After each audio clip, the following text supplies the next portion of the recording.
Mtazamaji wa Kilimo Bora Star TV, katika utafiti wa shirika la chakula duniani FAO unaonyesha kuwa mazao huanza kupotea kwa asilimia 25 mpaka 40. Mazao haya hupotea kabla hayajafika jikoni ama sokoni. Kuna njia mbalimbali za mazao kupotea. Mazao hupotea kuanzia wakati wa mavuno, lakini hupotea wakati wa kusafirishwa, na wakati mwingine hupotea hata wakati wa kukuchuliwa na wakati wa kuwekwa store. Star TV inagundua kwamba hata sehemu ya mauzo, kama hapa tupo katika soko kuu la Babati, kiwango kikubwa cha nafaka kinapotea. Inawezekana wafanyabiashara hawagundui kwamba upoteaji huu unawasababishia hasara hata kama ni kidogo. Unaweza ukafikiria kiwango hiki cha mahindi, kama kila siku unapoteza robo kilo, kwa mwezi itakuwa kiwango gani, na kwa mwaka, kwa muda wote ambao unafanya biashara, itakuwa kiwango gani?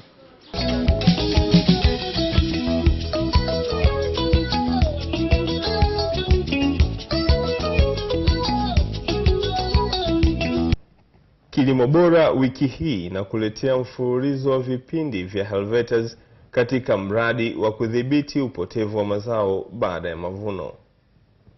Mradi huu unaochukua ukanda wa kati wa nchi, wiki hii unatembelea wakulima katika wilaya za Hanang, katika kijiji cha Dalangda, na wilaya ya Kondoa katika vijiji vya Mnenia na Kisese. Maafisa ugani wa kata wakiwa bega kwa bega na maafisa mradi, wakishirikiana na wadau wa wauzaji wa pembejeo, zana na viuatilifu vya mazao. Wiki hii wakulima wanapewa mbinu sahihi za matumizi ya sumu, lakini na uzingatiaji wa uhifadhi bora wa nafaka, njia za kuepuka sumu kuvu kwenye nafaka. Labda mtaalamu, nilipenda tu kumuuliza swali. Yawezekana shamba wakati wa kuvuna mimi nikaamua kukata yale mahindi na majani, baadaye nikaweka kwenye mkokoteni, na baadaye nikaja nikaweka kwenye turubai nyumbani. Je, konjio hiyo inafaa au haifai? Stella James Peter ni mgani katika kata ya Mnenia, wilayani Kondoa, akiwa ndani ya mradi anawagawia wakulima taaluma aliyoipata baada ya kushikwa mkono na taasisi isiyo ya kiserikali ya Helvetas katika mradi wa kuzuia upotevu wa mazao baada ya kuvuna. Viuatilifu vile pengine hujatumia ratio inayotakiwa. Mwisho wa siku wewe haupo, baba labda ndio umetumia. Hapa tumepata sana somo linalogusa zao la mahindi. Sisi kwenye kijiji chetu zao muhimu la chakula ni uwele. Si zao la uwele wala si zao la mahindi. Chukua mfuko wako, vunia kwenye mfuko, weka kwenye mkokoteni au weka kwenye trekta, au chukua turubai, weka kwenye trekta. Ukishavuna kwenye mfuko, nenda kamimine kwenye mkokoteni, au nenda kaweke kwenye turubai, kwenye trekta. Utakapochukua vile, ina maana hamna punje zinazoendelea kudondoka. Utakaposafirisha, ukifika nyumbani, nilikuwa na shauri kwanza kwenye upigaji wa chini natumia gharama kubwa sana. Sidhani kama wewe ekari 2 au ekari 1 unaweza ukapiga wewe mwenyewe. Itakulazimu wewe ulalike watu ambao watakuja kukupigia ile nafaka. Ile nafaka watakapokuja kupiga, wale unaowalalika lazima nao watakula chakula. Na hawali chakula kwa kutumia maharage, wala hawali chakula kwa kutumia mboga ya majani. Sana sana utawachinjia kuku, utapunguza kama ni debe ili wapige, na wapepetaji nao lazima utawawezesha. Kwa hiyo nilichokuwa na shauri, nyinyi kama kikundi mnaweza, kwa sababu kikundi chenu ni cha vikoba, mnaweza mkawa pengine na pesa kiasi fulani, tukaongea na wahisani wakaweza kutusaidia mashine ya kuweza kupukuchua. Nafikiri sasa hivi kwenye mahindi tayari kuna mashine ambazo zinatusaidia huku vijijini. Kwa hiyo hata zao la uwele kuna mashine. Kwa hiyo pesa mlionayo na mkaendelea kuwekeza kwenye kikoba chenu, mwisho wa siku inawezekana mnaweza mkawa na mazungumzo ya pamoja, tukatafuta njia mbadala ya kupata mashine ya kuchua. Kuna kitu mmepata au mnaona ni jambo la kawaida tu? Karibu. Kwa jina tena narudia, naitwa Hamadi Isa Msakati. Sema leo baada ya kupata mafunzo tumenufaika nayo sana, kwa sababu kumbe kwa muda mrefu siku za nyuma tulikuwa tunaishi kwa kubahatisha, kwa sababu inafikia mwezi wa pili unakuta unakuwa huna chakula. Lakini kwa hivi sasa zile punje zinazopotea tutakuwa na uhakika tumedhibiti na chakula kitakuwepo, na mimi na mama nyumbani, kwa sababu tumepata masomo. Basi sasa tena hata ile habari ya kusema debe moja nipeleke pembeni hakuna. Tukubaliane kwamba wale chakula hiki tunakula. Kwa hiyo mafunzo ni mazuri, na tunaomba ushauri aendelee kutuletea mafunzo ili tuelimike zaidi, na tutawapa na wenzetu mafunzo. Kwenye swala la viuatilifu, yani wakati unachanganya dawa kuna vifaa ambavyo vinatakiwa, ila kwa jina kidogo limenitoka. Unatakiwa ufunge pua ili kuzuia zile tuseme harufu au vumbi lile la ile dawa. Kwa kina mama pia tumepata faida moja hapo, kwa sababu asilimia kubwa ya kina baba huwa mara nyingi hawashiriki kufanya zoezi ile la kuweka dawa. Kwa hiyo pia tumepata faida moja hapo ya kuwa kina mama tutakuwa tumepata nafuu ya kutokuweka zile dawa tukiwa tunatumia silo. Kwamba kuna mifuko kuna vifaa maalum vitakavyotengenezwa ambavyo tutakuwa tunahifadhia mazao. Itakuwa tofauti na tunavyohifadhia kwenye mifuko. Kwamba tunavyohifadhia kwenye mifuko tunatumia viuatilifu vingi ambavyo vinaleta madhara kwa matumizi ya binadamu. Lakini kwa sasa hizi tutatengenezwa vifaa ambavyo vinaitwa salo.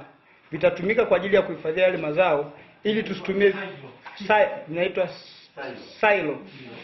Vitatumika kwa ajili ya kuhifadhia nafaka ambazo tutahifadhi bila kutumia kemikali au viuatilifu. Viuatilifu vile vinaleta madhara kwa binadamu. Kwa hiyo tutahifadhi bila kutumia viuatilifu ili iwe bora kwa matumizi ya binadamu.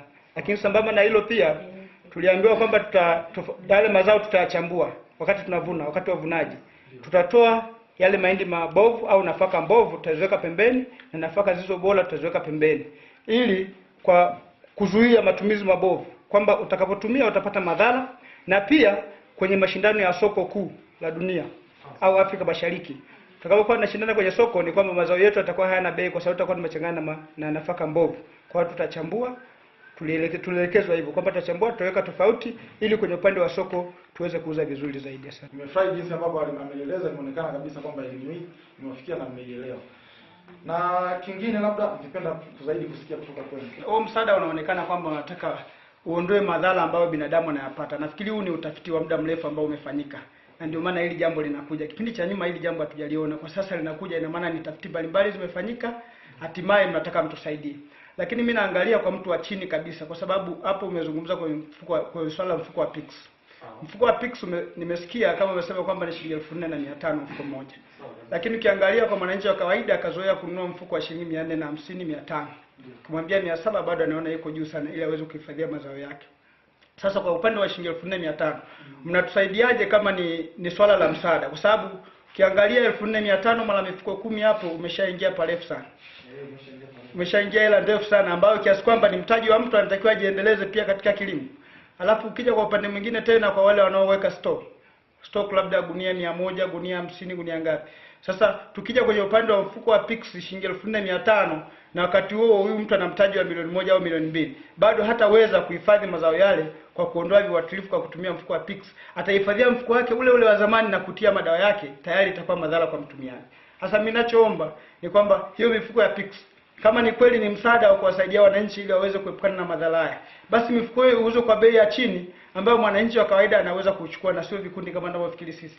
Sisi vikundi ni wachache, lakini walioko nyuma yetu au walioko nje ya kikundi hiki wapo wengi zaidi, na wale ndio wanaotumia zaidi. Kwa hiyo mimi ninachoomba ni kwamba kwenye upande wa shirika lifikishwe ili kwamba mifuko ile ishushwe bei ambayo mwananchi ataweza kuichukua. Hilo ni jambo la kwanza. Lakini jambo la pili pia ile silo.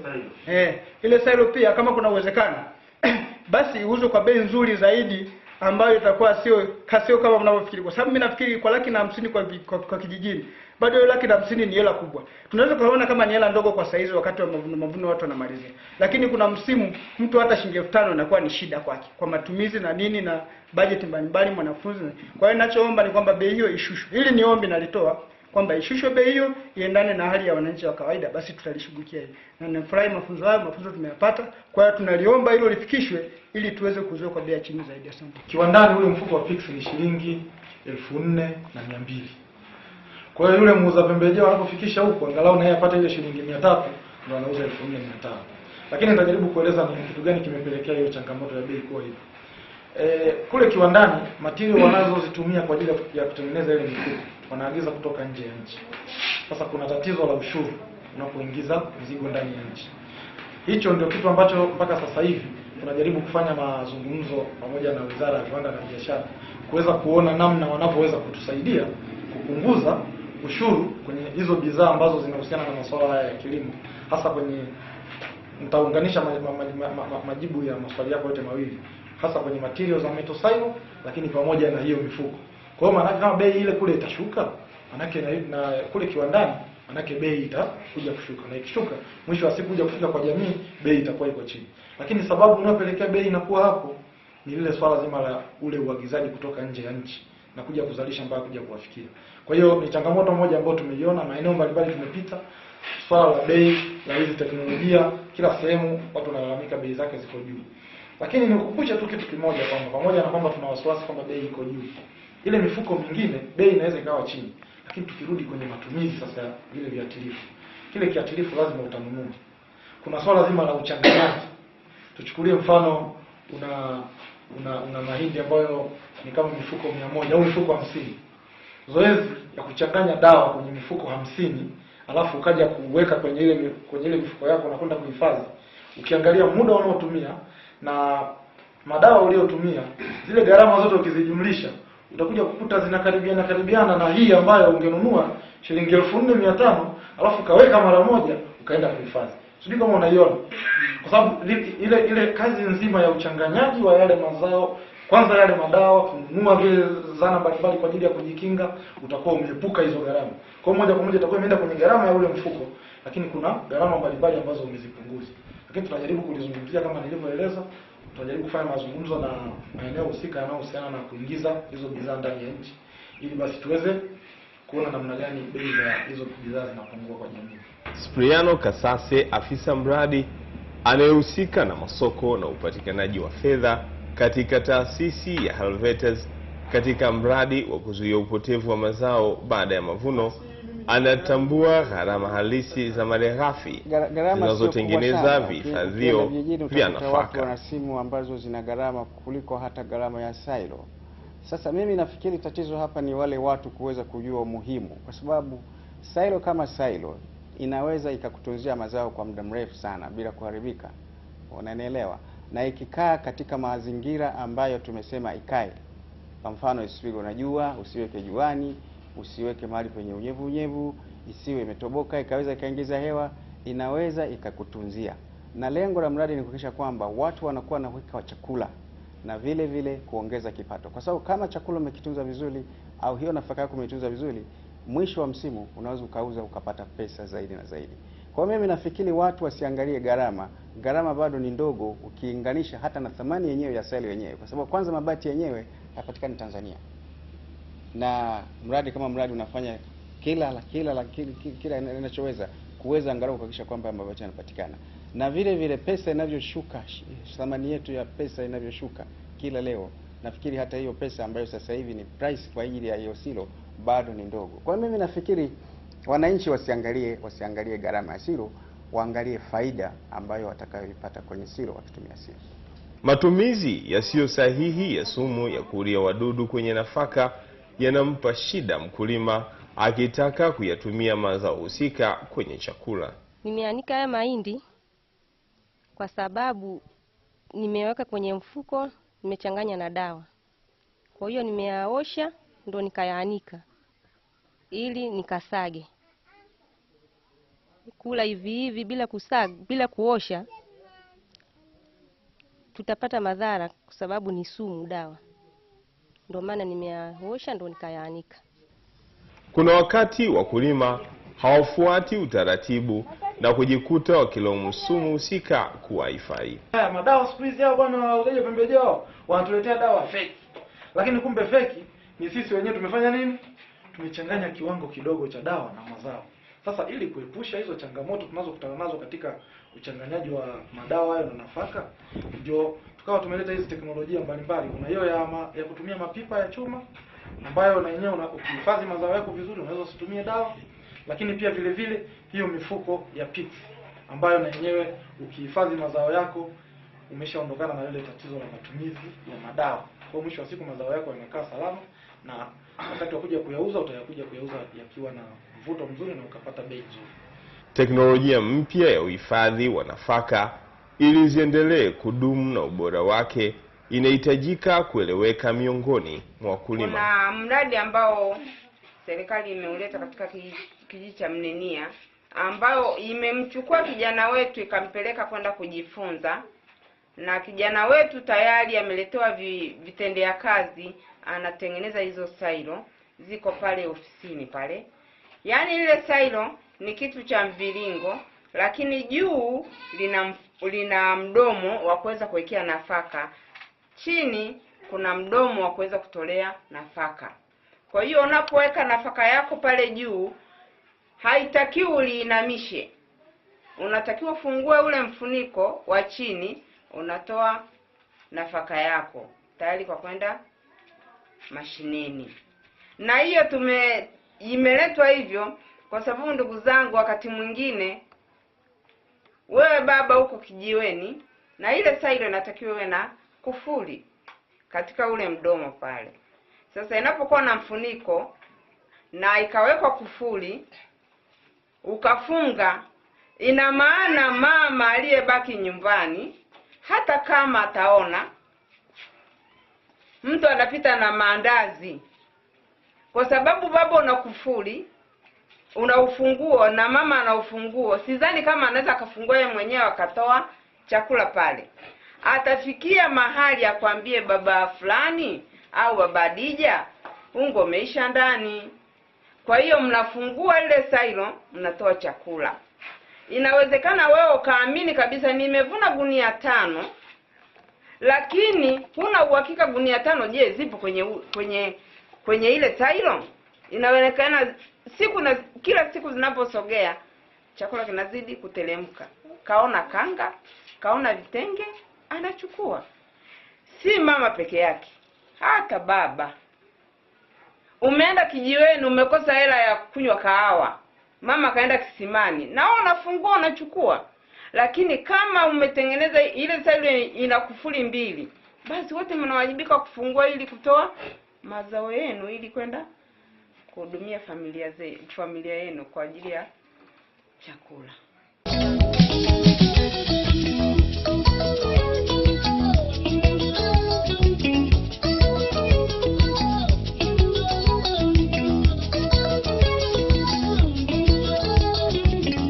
Sasa mimi niulize kwamba sisi tumezoea huku nyuma tulikotoka, unavuna mahindi shambani, unachanganya mazuri na mabovu, hatimaye baadaye unafika nyumbani unapokucha yote vile vile mazuri na mabovu.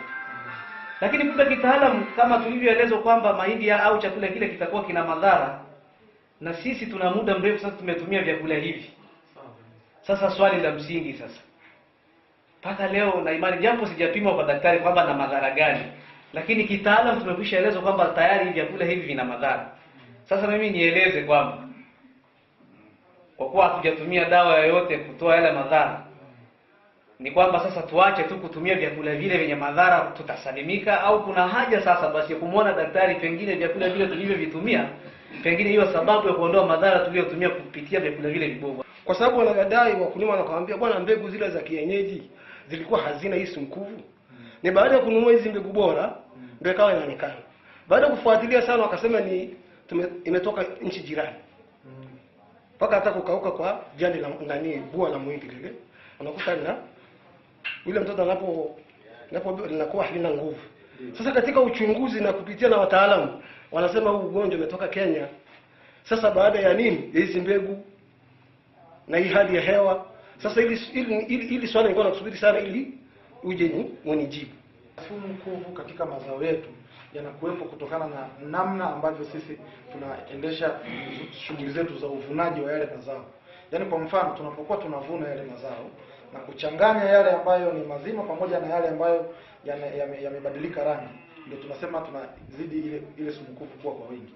Lakini kitu kingine kinachochangia sana kuwepo kwa sumu kuvu ni kiwango cha unyevunyevu kwenye yale mazao. Kwa mfano, tukivuna mazao yetu yakiwa hayajakauka vizuri, tukaenda kuyahifadhi, kuyarundika sehemu kwenye sehemu iliyotulia tu, hata tuseme kama kwenye store. Kama unyevunyevu ule haujafikia kiwango kile ambacho inatakiwa ndio uhifadhi kwenye store, unachangia kuleta ile sumu kuvu. Lakini pia kuna tatizo lingine katika uvunaji, namna tunavyovuna mazao yetu, tunavyoyarundika. Tunafahamu kuna wengine wanapovuna mahindi yao pale shambani, wanakata kuanzia ile bua, alafu yanarundikwa kwa muda.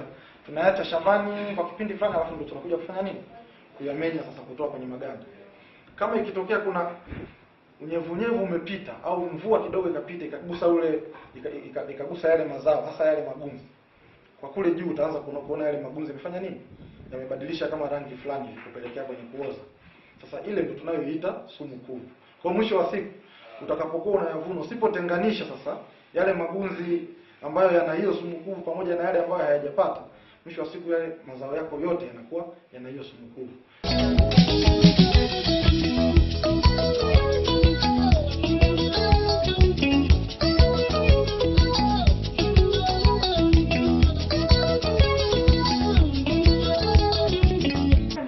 Mradi unafanya kazi na wadau mbalimbali katika lengo la kumfikia mkulima kirahisi.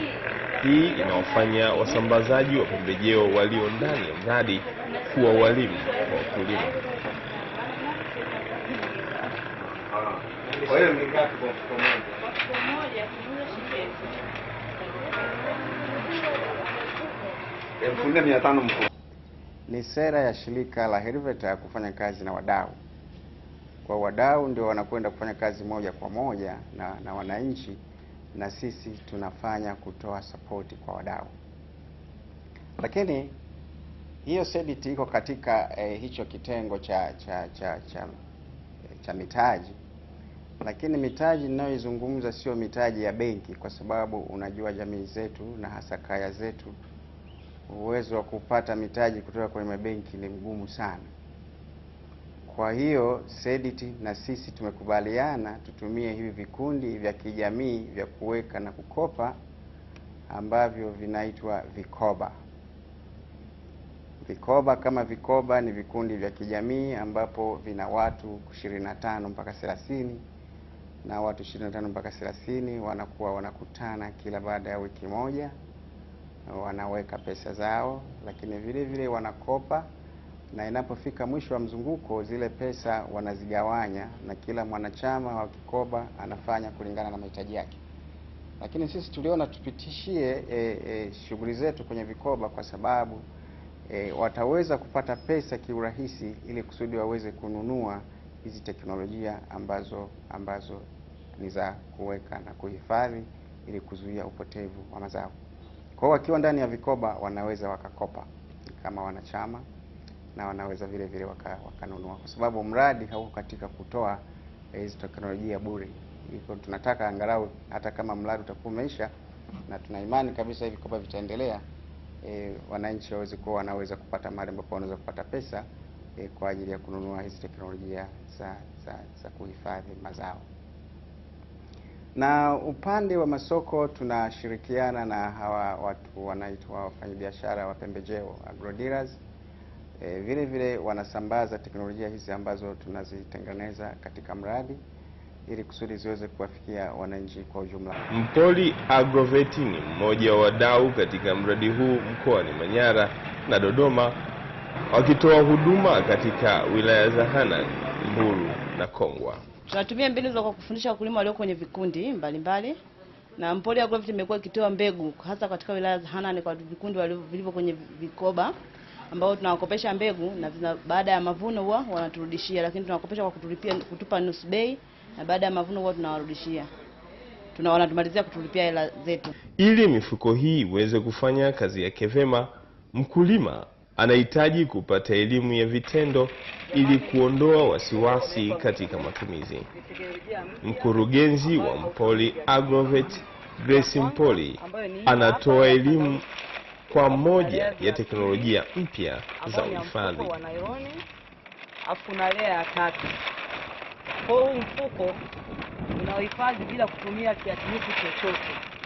Hewa, yani huu mfuko ina maana ukisha uhifadhi kufunga vizuri, hata mdudu kama alikuwa kule ndani anakufa kwa sababu anakosa hewa. Kwa ni mfuko bora ambao unakinga njaa. Na huu mfuko unatumika kwa msimu mitatu. Na bei yake kwa saizi ni shilingi 4500. Inapatikana Mpoli Agrovet Babati. Kwa tunaanza matumizi jinsi ya kutumia huu mfuko. Kwanza mfuko utatoa layers ya kwanza ambayo ni hii hapa. Utauangalia kama uko salama au umetoboka. Kwa uangalia yake namna ya kutafuta upepo. Utatafuta upepo. Utafuta upepo, utaufunga. Umeona ni salama. Ungekuwa sio salama lazima utendeka kufunga hivi, ungekuwa unafanyaje? Unapitisha upepo, ungekuwa hauwezi kujaa ndani. Ungekuwa unapitisha hewa. Kwa mara kwanza kabisa, hatua ya kwanza unaanza kutumia mfuko kwa kuweka mahindi kidogo. Hapo tunaanza punje sasa zikaingia kwenye mfuko mwingine, mfuko wa kwanza au wa pili ukaingia. Kwa unakunja hivi ili punje ziweze kufanya kukaa hapa tu, zisije zikaingia tena huko ndani. Tunafungua mfuko wa pili.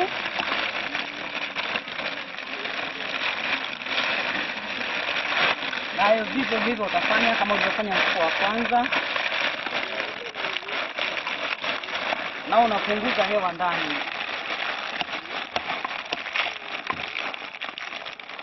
Unapofunga wakisha unanyonga hivi, umenyongwa hivi.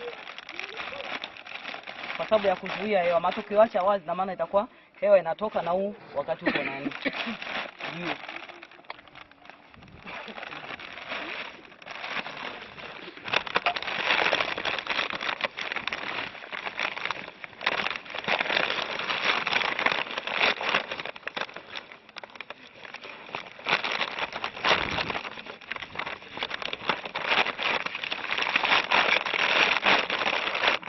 Tunamalizia na huu wa mwisho.